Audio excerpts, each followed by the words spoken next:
This podcast is brought to you by the Association for Child and Adolescent Mental Health, ACAMH for short. You can find more podcasts and other resources on our website, www.acamh.org, and follow us on social media by searching ACAMH.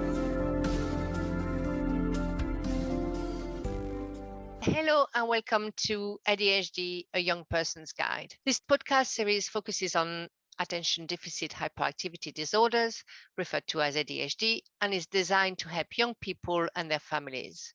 Do please subscribe to this series of podcasts. Other episodes include adjusting to change, risky and impulsive behavior, getting the right support, and a two-part special on women and girls. It is produced by the mental health charity, the Association for Child and Adolescent Mental Health, ACAMH for short, in partnership with Clinical Partners, the UK's largest private mental health partnership. Search for Clinical Partners ADHD or visit www.clinicalpartners.co.uk for more information. I'm Dr. Blandine French. I am a researcher at Mindtech at the University of Nottingham. My main research interests are on neurodevelopmental disorders, but more specifically ADHD and dyspraxia. I work with young people and parents of children with ADHD, and I myself received a diagnosis of ADHD as an adult, which helped me make sense of my life as a child and adolescent and helped me go to university and put the right support in place. This podcast will focus on ADHD and sleep. Sleep has a huge effect on mental health, and many of us with ADHD can have sleep issues. An estimated 25 to 50% of people with ADHD experience sleep problems,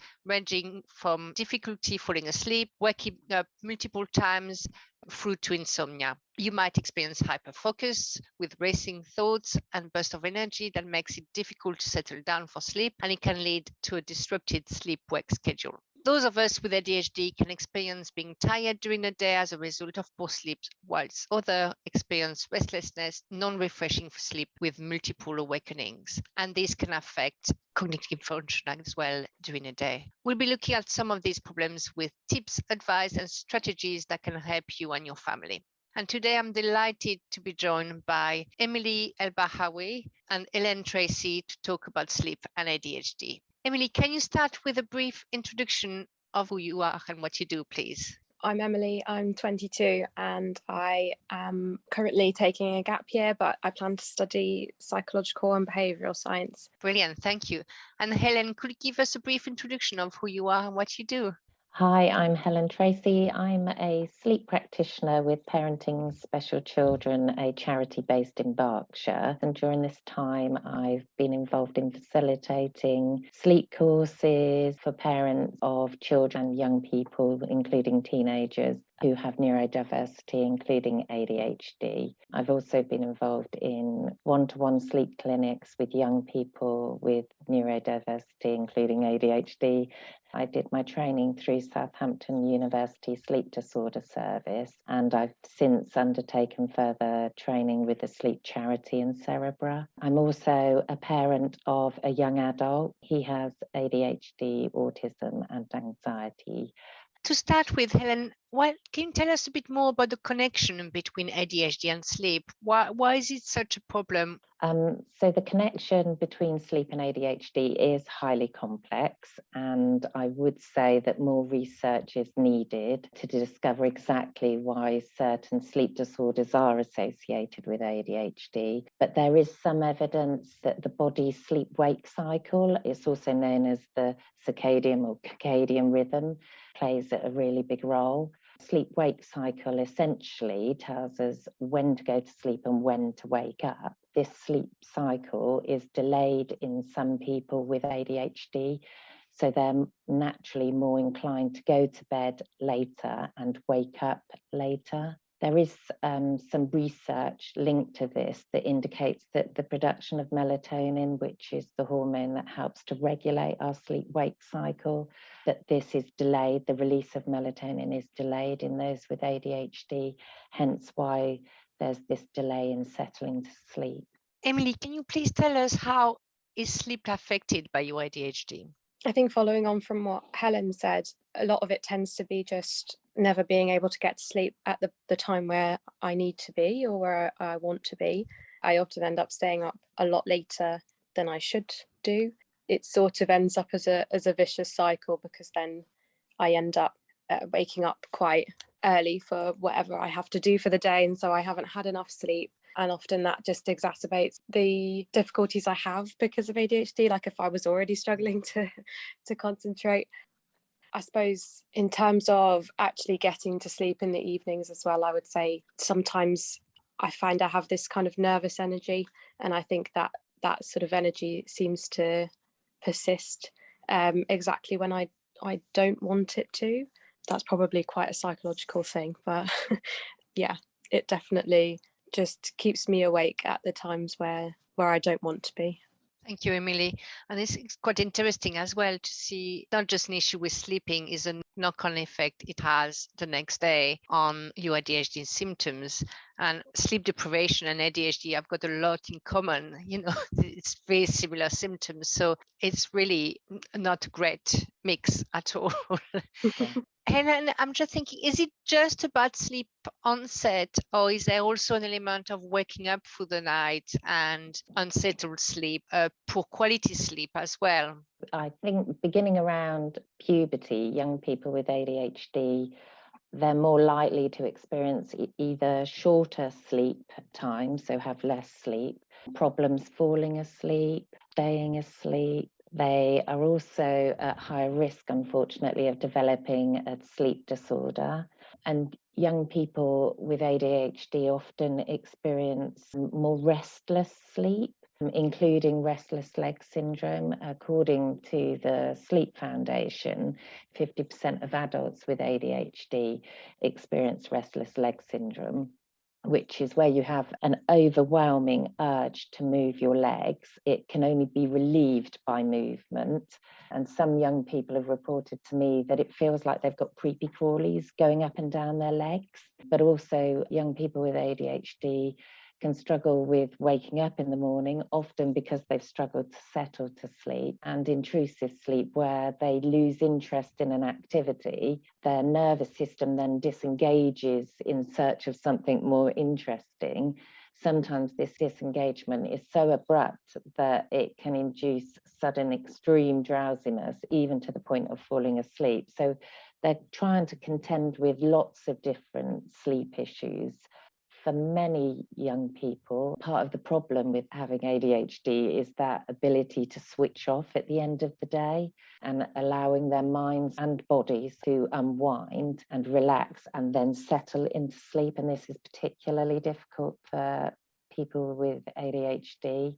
And we always say that ADHD doesn't disappear at night. It affects the whole 24-hour period. Thank you, Helen. That's really interesting. I'm just curious about one thing I picked up on. Emily, you said that it takes a long time to sleep. And Helen, you have echoed that as well. So is it similar if you wake up through the night? If you wake up in the middle of the night for whatever reason, Emily, does it take a long time to go back to sleep then as well? In all honesty, I think at the moment I've sort of agreed with myself to admit defeat when it comes to waking up, because if I am awake, it does depend. I feel like there's sort of a short period. It's almost like if I wake up and manage to get back to sleep within like a certain amount of time, then it tends to be okay. But any longer than that, and it's like I'm awake, that's it, I'm alert, I'm awake, and getting back to sleep is so hard. And often I just end up getting quite frustrated if I try and force myself to settle down. Yeah, that's not great, because then often I'm not getting enough hours of sleep. I suppose as soon as you try and force yourself to sleep, it becomes next to impossible to do it. So Helen, wondered if you could expand a little bit about how does poor sleep exacerbate ADHD symptoms? The symptoms of ADHD can make it really difficult to sleep, and poor sleep can then, as Emily said earlier, impact on ADHD symptoms during the day. So we know poor sleep, as I said, can affect concentration, focus, make us prone to illness, affect our mood and our emotional regulation.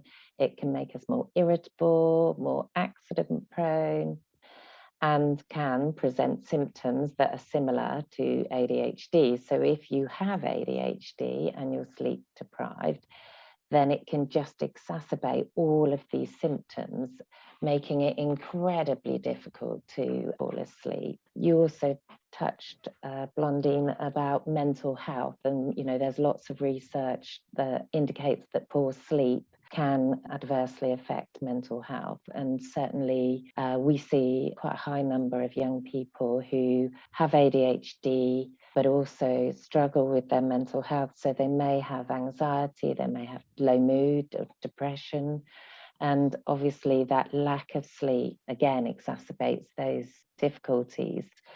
Is the sleep deprivation impacting on the ADHD symptoms? Emily, you mentioned briefly that you have difficulty concentrating if you have a poor night's sleep. Is there anything else you would like to add on how sleep difficulties and poor sleep can affect you the next day? I think in terms of my mental health as well, I think I can relate quite strongly to that in terms of how the sleep, well, I mean, I suppose overall the fact that it exacerbates the ADHD symptoms means that it made worse the feelings I had towards myself, I suppose, in a sense, like in terms of, like if I felt like I wasn't getting things done properly, or if I didn't have the concentration to get my work done and stuff like that, then often that just results in a lot of negative thought patterns. And yeah, I definitely feel like in terms of anxiety like that, I mean, already there's that nervous energy I get with ADHD, or like the kind of feeling of being on edge a lot of the time, and without sleep it was, I don't know, it just tends to be just a million times worse. It's almost like your body just cannot manage to deal with even the smallest of like stimuli. It's like it just, everything just feels very overwhelming, or you feel like you sort of want to just, I don't know, I guess shut down, or maybe, not sure exactly what phrasing I would use, but it's like I'm too exhausted to think about anything, but then I'm also so on edge that I'm thinking about everything. I don't know how that's possible simultaneously, but that's what it feels like. Thank you, Emily. I can highly relate to that. I know exactly what you mean. I don't know if the listeners will relate to that. Helen, what is the difference between the sleep schedule of someone with ADHD? I think we have touched on it, and I think it is very similar to sleep schedules for everybody. The ideal temperature for your room is between 16 and 18 Celsius, which is actually a lot lower than you'd expect. And the reason for that, and the reason people say have a bath half an hour before bed, is because by submerging your body in warm water, you raise your core body temperature. When you get out of the bath, your body temperature then starts to drop. That drop is linked to the release of our melatonin. So that's why they suggest a cool bedroom as well, because of that. But I think there are some key things. I think there are some differences. Certainly visuals and prompts can be really helpful. So I've known a number of young people who've used alarms, whether it's on smart speaker, so that they've got a little alarm to tell them when it's maybe time to start winding down or thinking about bedtime. And visuals, just prompts. So it doesn't mean pictures necessarily, but even just bullet point list of things that they need to do in that build up towards the bedtime routine. What we strongly suggest is 1 to 2 hours without gadget before bed. And the reason for that is because the blue light that is emitted from gadgets, and gadgets will be your televisions, laptops, mobile phones, Xboxes, games consoles, things like that. It impacts on the release of our melatonin. So if we've already heard that, there is this delay in the production of melatonin in young people with ADHD, really they need all the help that they can get in terms of helping with that production of melatonin. And gadgets just don't. They hinder the release of melatonin, melatonin being our hormone that helps to regulate our sleep-wake cycle. However, I'm always very conscious that's easier said than done. And the other thing I was just going to mention was music. So often, generally, our sleep advice may be in a darkened, quiet room.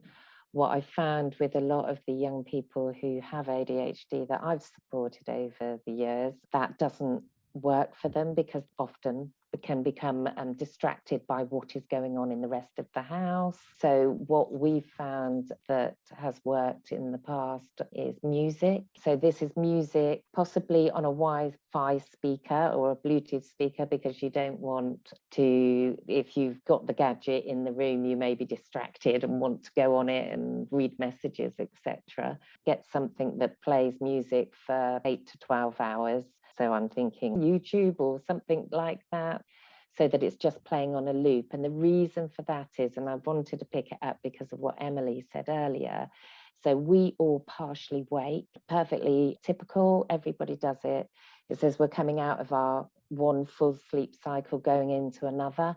We come into partial waking. What generally happens in good sleepers is we roll over, we might mess about with our pillow and we go back to sleep. But for people who struggle with their sleep, what happens is they come into their partial waking and then they're more likely to fully wake at this time. And just a couple of examples, if you change the environment, this is likely to happen. So if you go to bed listening to music, but it's like switches off after an hour, when you come into your partial waking, the environment has changed, so you're more likely to fully wake at that time. So what we suggest is keeping the environment as consistent as possible throughout the night, so that when you come into the partial waking, there's more chance that you'll just rouse and then settle back to sleep.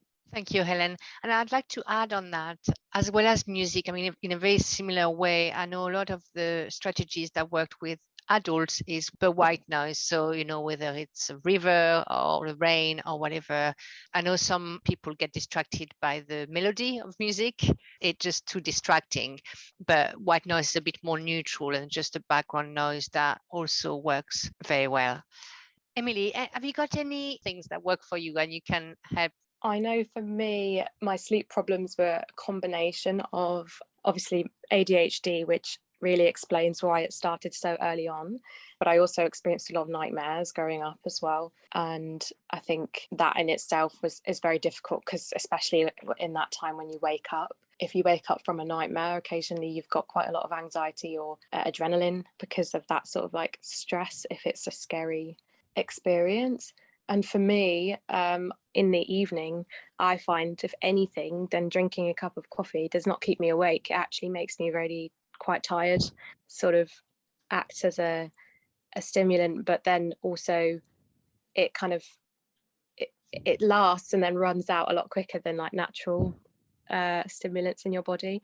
It is very bizarre the way that it works. I've heard that before, Emily, that I've got a colleague who has ADHD and she can have a coffee at bedtime and it helps.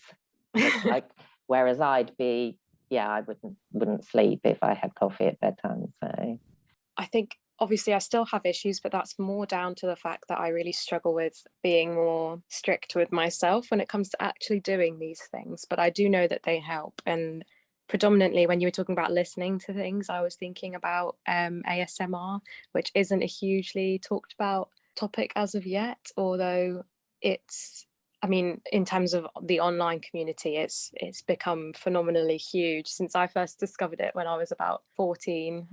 And I suppose it's like just an alternative type of sound, but the idea of sort of ASMR is that it stimulates this very relaxing feeling in your body, which a lot of people get when people play with their hair or when they get a massage or like things like that. It's a very interesting, the science behind it is very confusing and not something I could explain, but it is just a very relaxing feeling. And the fact that there are sounds that you can listen to that can trigger that same response, I found that to be infinitely helpful.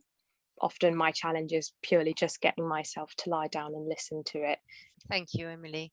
So we talked about how can we work with ADHD to sleep better. Helen, what can we do to wake up better? There are some things that overlap, and taking into account what Emily was saying about it is really difficult to, what you need to do, but it's not always easy to do it. We talk a lot about routine. That includes a bedtime routine at night, but I would say that it needs to be flexible in the sense that there are certain things you have to do, but the order you do it for somebody with ADHD might be different each night so that they can get those tasks done. So I think sometimes being too prescriptive backfires and makes it incredibly difficult for people with ADHD to follow through with the routine.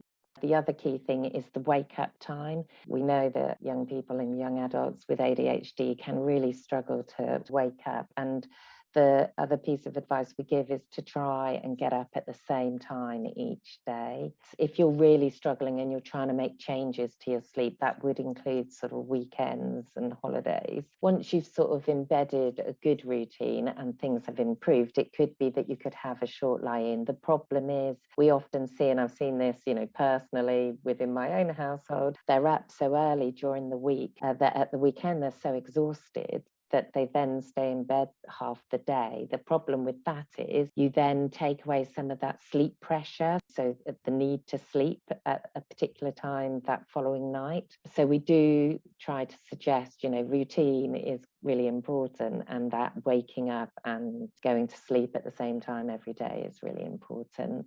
There's been some studies that show that morning light, so going outside in the morning, whether it's a short walk or even, if in some natural daylight in the morning, can really help reset our circadian rhythm, our body clock, ready for the evening. And obviously exercise or physical activity. Again, not everybody finds exercise and activity easy, but there's lots of research, as I'm sure you're aware, about the positive impact, not just on sleep, but on emotional well-being as well. So trying to be as active as possible during the day can really help. Thank you, Helen. How can we cope and adjust for times when we know we're not going to get a good night's sleep, such as sleeping at someone else's house, which, that has loads of different stimuli? When we know we're not going to get a good night's sleep, what can we do? Unfortunately, we can't make up for lost sleep, hence why we say about not lying in. So what I would say is, we do live in the real world, and, late nights occasionally because you're going out and holidays, and what we say is sleep routine is really helpful. However, there are going to be times when that does go out the window. Don't beat yourself up. I think it's really important, and I think Emily touched on this earlier, about getting annoyed with yourself because you're not sleeping properly, and it just adds to the pressure. So take the pressure off, accept that this is going to be, things are out of sync tonight. I'm going to get back on it. I'm going to deal with tonight. I'm going to have some fun. I'm going to relax and enjoy myself. And then the following night, I'm going to try and get back into some sort of routine. And I think there's also an important element that if you're going to have a disturbed night, if it's planned that well, on Saturday night I'm not going to sleep well, or it's going to take some time to recover, what I find very useful is to make sure I don't plan anything important the next couple of days, because I know that the next day after a bad night's sleep I won't be able to function properly. I thought that was very helpful for me to make sure, even in terms of work or studying or my family, when I know something is going to happen, I'm going to get a poor night's sleep, the next day is cleared out. And in some situations, a nap can help. It's just being really mindful with naps about how long you're going to have a nap for. I mean, we usually say, if you have a 20-minute nap, it's like a power nap, because you're not going into a deep sleep. You're more likely to go into just your stage 2 sleep. So maybe a power nap might refresh you enough to counter the late night, but just have it earlier in the day, so not late in the day, because it'll affect obviously settling to sleep that night. So, Thank you, Helen. So just to summarize, what are the 3 key takeaways to improving sleep with ADHD? If I start with you, Emily. Firstly, it would be to not, we've briefly gone over it about just not stressing yourself out too much over the whole situation, because becoming frustrated or annoyed or feeling disappointed, all of that just makes it far worse to try and manage. I would say then, moving on from that, I guess, is just regularity. Even if it's just 1 or 2 things that you definitely do every night around the same time. I find having a daily routine to be immensely boring. So I can't do the same thing every day. But there are, like a select couple of things that maybe I will do in the evening, that, like, say, brushing my teeth at a specific time. And that kind of, I guess, again, the science behind it I couldn't explain, but I guess that kind of gives me that feeling of, okay, it's kind of bedtime now, without putting too much pressure on myself. And yeah, I think as the last thing, maybe allowing yourself to kind of take a step back in terms of, like for me, I find if we spoke a bit about how it becomes quite a vicious cycle with having bad sleep. And often because I've got lots of other things that I need to be getting done, like studying or need to get the groceries, or there's all this stuff I've got to do in a week, it starts to become like a second thing, or it's just perhaps like not in my list of priorities. So I guess all I would say is sometimes it's okay to kind of just be like, actually, I'm going to cancel everything what I had planned to do today, because otherwise this is just going to continue. And I suppose like giving yourself that opportunity to reset sometimes, and again, not being annoyed at yourself because you've come out of rhythm again or something, because it happens. So yeah.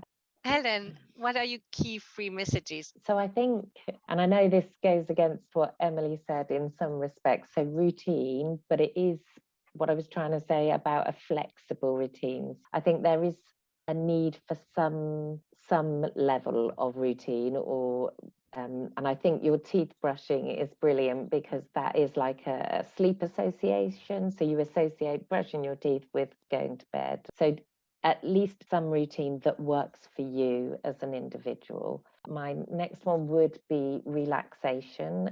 And I think this is linked to what Emily was saying about taking the pressure off, because I think that pressure to sleep just really counteracts wanting to go to sleep and being able to go to sleep. So I think it's just some time in the hour before you go to bed when hopefully you're not on your gadgets, and that might be some self-care time, it might be some mindfulness or a relaxation technique that you particularly like, maybe some journaling if you like journaling, or positive thinking, just whatever works for you. And then my other one was the turning off the tech, which I know isn't going to go down well with everybody, but we know the impact tech has on us, because it isn't just the blue light. Although I talked about the blue light earlier, it is about, it can be highly stimulating, but it can also raise anxiety. I'm very conscious, that people have got access to you 24/7 with our mobile phones, and that can be quite anxiety provoking. So yeah, if you can turn off the tech an hour before bed, it can be really beneficial, both emotionally but also for your sleep. Thank you very much. Thank you very much, Helen and Emily, for joining us today. That was extremely informative. Thank you for sharing your experience on this really problematic issue. Once again, our thanks go to Clinical Partners for supporting this ADHD podcast series. With the UK's largest network of senior mental health professionals, Clinical Partners can help ensure your child is fast-tracked to the right diagnosis and optimized treatment plan. For further information and advice for families and carers, search for Clinical Partners ADHD or visit www.clinical-partners.co.uk. For more details on ACAMH, please visit the ACAMH website, www.acamh.org, and Twitter @ACAMH, ACAMH. And don't forget to follow us on your preferred streaming platform. Let us know if you enjoyed the podcast with a rating or review, and do share with friends and colleagues. This podcast was brought to you by the Association for Child and Adolescent Mental Health, ACAMH for short.